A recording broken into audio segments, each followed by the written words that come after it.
Merci, Monsieur le Président. Mes chers collègues, je ne suis pas contre le train à grande vitesse, mais je vote contre la GPSO depuis 2015, par conviction, depuis que j'ai été élue à la région, puis dans les différentes enceintes qui ont été saisies sur ce sujet, parce que pour moi, c'est un non-sens.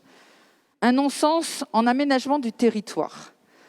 La bisquette Bordeaux-Toulouse n'a pas de sens. Quand vous regardez une carte de France, vous voyez bien que nous avons des axes structurants. Paris, Bordeaux, Paris, la Bretagne, Paris, Lyon, Paris, Marseille. Il manque cet axe structurant du Paris, Limoges, Toulouse. Et si nous devions aujourd'hui nous battre pour une ligne à grande vitesse, ce serait bien pour celle-là. Nous sommes en train de créer un grand désert ferroviaire au milieu de la France, comme d'habitude. Donc nous nous trompons aujourd'hui de combat. Une fois que ces axes structurants sont faits, évidemment, il faut assurer les axes qui traversent la France et qui relient ces grands axes de part et d'autre. Et nous aurions pu, dans ce cadre-là, rénover la ligne Bordeaux-Toulouse. Les études nous montrent qu'on peut gagner jusqu'à 30 minutes en rénovant la ligne Bordeaux-Toulouse, et ça marche, on le voit bien.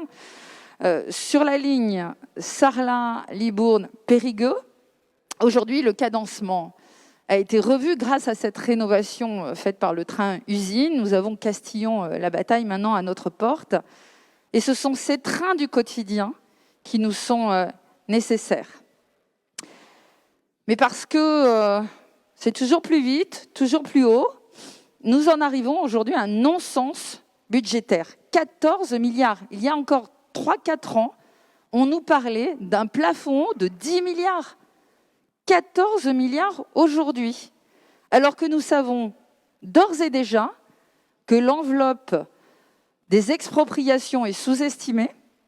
Nous savons d'ores et déjà que l'enveloppe sur les études environnementales est sous-estimée. 350 millions d'euros pour la métropole. Moi, je vous assure que nous aurons des clauses de revoyure et de nombreuses clauses de revoyure. Pour quel service ? Celui dégradé que nous avons aujourd'hui entre Bordeaux et Paris ? Moins de trains. Il nous manque 5,5 allers-retours d'avant Covid. Au moment même où nous avons créé un métropole avec la suppression de la navette Bordeaux-Orly. Du coup, nous avons une explosion de l'augmentation des tarifs. Il y a encore quelques temps, nous payions 110 € l'aller-retour. On en est à 170 € pour un aller-retour avec une politique de surbooking qui est inadmissible. À chaque train, ce sont des dizaines de personnes qui sont debout ou assis dans les marches. C'est ça la réalité du TGV aujourd'hui. Et SNCF Voyageurs qui ne se sent pas tenu par les promesses de SNCF Réseau. Un non-sens économique également, avec la création prévue de nouvelles recettes fiscales. On avait déjà le versement transport additionnel, et là on en rajoute une couche, ou 2 couches même, taxe spéciale sur les bureaux, la TSB, et taxe spéciale d'équipement, la TSE. C'est vrai que la France ne manque jamais d'imagination pour créer des nouveaux impôts, mais a-t-on chiffré véritablement l'impact sur nos entreprises de Gironde ? Combien cela va-t-il leur coûter pour, encore une fois, quel service au final pour nos collectivités et pour nos habitants ? J'avais déposé un amendement au Sénat dans le cadre de la loi de finances 2022 pour supprimer ces taxes, mais comme vous le savez, le PLF n'a pas été voté par le Sénat compte tenu de son déséquilibre. Enfin, un non-sens environnemental et agricole, c'est la raison historique de mon opposition.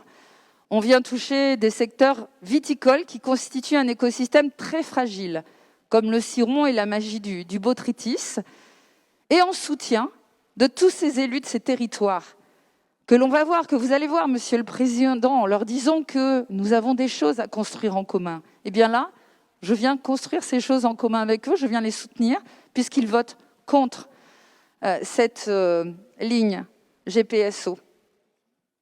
Nous avons mis des millions tous d'euros dans l'œnotourisme qui vit grâce au vin et à nos paysages remarquables. Ils ne le seront plus demain parce que nous allons construire des murs anti-bruit. Parce que je voudrais finir pour avoir une pensée pour tous ces habitants, d'abord qui ont voté contre pendant l'enquête publique, et nous sommes en plein déni démocratique. Et puis tous ceux que j'accompagne au quotidien sur la ligne Bordeaux-Tours, ces citoyens qui effectivement vivent un enfer à cause du bruit, ça on peut le régler par les murs anti-bruit. Donc vous imaginez demain nos paysages. Mais ceux qui vivent un enfer à cause des vibrations, et ça nous ne pouvons rien régler pour eux, et puis ceux qui vivent une dépréciation de leurs biens. Donc voilà, toutes ces raisons qui me poussent aujourd'hui par conviction à voter contre.